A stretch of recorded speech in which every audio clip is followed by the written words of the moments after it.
Welcome back to Let's Play Battlefield 1942 on yet another in a long series of bonus episodes. Today we're revisiting the map of Guadalcanal. That's the loading screen, by the way. We didn't get to see it the last time. And I'm on the Allied side. There's really not going to be much of a difference here, being on the Allied side versus the Axis, which I'm pretty sure I did in the first one. The map is symmetrical. You've got uncapturable bases on each side, and you're just going to go back and forth with these capturable flags, and that usually means playing around at the village. I'm an engineer. I don't know how much of a difference that's really going to make, since hopefully I'll be using tanks. Of course I'll be able to repair tanks if need be, and since I'm on the Allied side with the engineer, we'll get the M1 Garand. There just hasn't been nearly enough of that distinctive pinging noise, that clanging sound when you run out of bullets. This LP is definitely in need of that. I don't know how that guy was able to survive that long. I guess if you just barely hit a tank wrong, sometimes the hit won't register. It looked like I was hitting him in the back a couple of times, but yeah, it's a good thing that I came out here so quickly, because Japanese tanks are definitely out and about, and they definitely seem to want the village. Just switch out to a more healthy tank.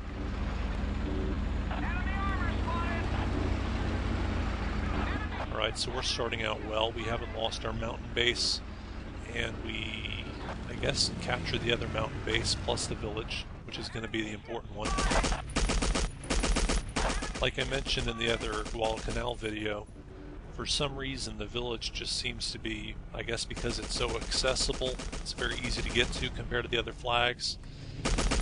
Plus it spawns armor. Although actually all four of the flags spawn one tank. It just seems to be the favorite place for everybody to go to. And it's also very popular for the planes to bomb. You can't go, it's just a little bit awkward to bomb flags on this map. The mountains are so high already. It's just, that flagpole really did this guy a lot of good. Alright, well at least he killed himself on that landmine. Unfortunately, the flag remains neutral. And if he was the only other Japanese guy at that flag, then that flag will actually remain neutral. This tank respawned, by the way, because I had taken the village tank. So the one from the mountain respawned after it was destroyed. That's actually kind of a handy thing to do if you know a particular flag is going to be the center of the action and there's going to be people contesting it on both sides. It's useful to go ahead and switch out the tank, so you take the tank from that flag that you're not sure you're going to keep. Yeah, since presumably that was the only Japanese guy, the one who killed himself, which left the flag completely neutral and open to whoever was nearest, and we happen to have a guy on standby over there. I'm really noticing these empty vehicle icons, the ones that look the same as Jeeps. They're empty landing craft icons, as you've seen on many other maps, and this map is no exception to the rule that it's always handy to check out the coastline, and it'll give you a really good alert that you're going to see invaders. You've got to think that that was not an intended part of this game, and I'm really getting lucky with these surprise attacks. Poor guys in the tanks. Although, you know, it's not like they removed that feature in a patch with the empty vehicle icon. It's just so useful to, I mean, you can see which bases are unoccupied. If there's an unoccupied tank, you know when to go in and steal a tank. You know when people have tried to surprise you jumping out of a Jeep at the last second, appearing on the other side of the base. You can see any potential invasion from landing craft. But I can't imagine that when they made this game, they actually intended for empty vehicles to be that useful as an icon. I mean, I can see how it would be intended maybe to point out to you when you're at like your main base. You can see which vehicles have been taken and which haven't. But the rest of it, there's just no way. And I believe they've continued that tradition of the empty vehicle icon in every single Battlefield game. So it just became part of it.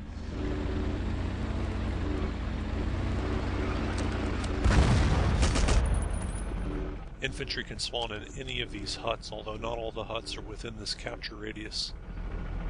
Right there on the far side, they're potentially spawning in there.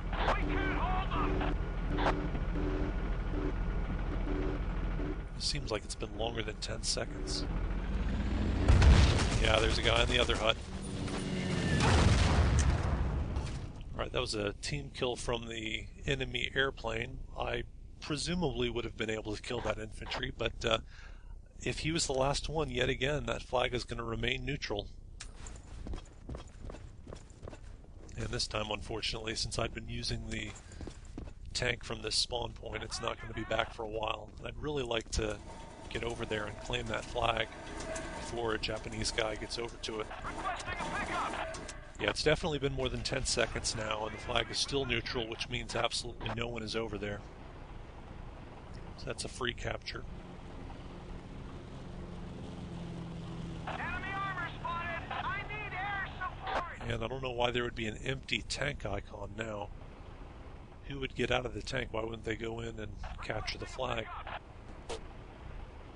Unless it were just incredibly damaged.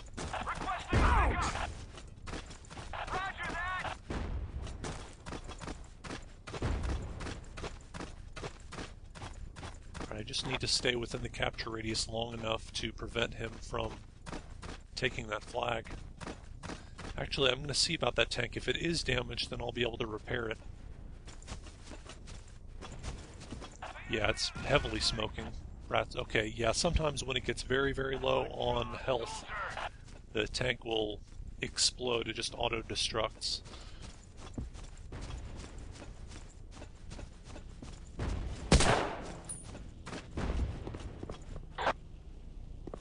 And I'm just barely within the capture radius. I'd like to at least neutralize this flag before I go further.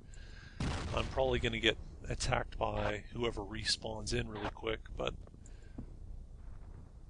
I'm just going to test. It's possible he didn't spawn in here, but presumably he would have. Alright, that was longer than 10 seconds, so there's got to be someone around here. Maybe in this hut.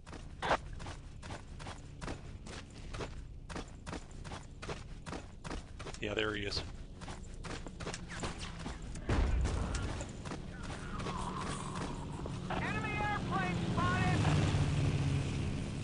Now this is convenient. Often you'll see medicine cabinets just barely within the capture radius of a hut. And that should take the flag back, and we will have all 4 flags. So the Japanese are in really terrible shape at the moment. They have to spawn all the way back at their main base, which takes a while to get out of.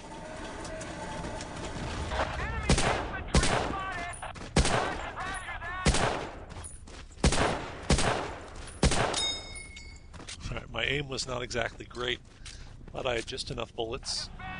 And another empty vehicle icon over here.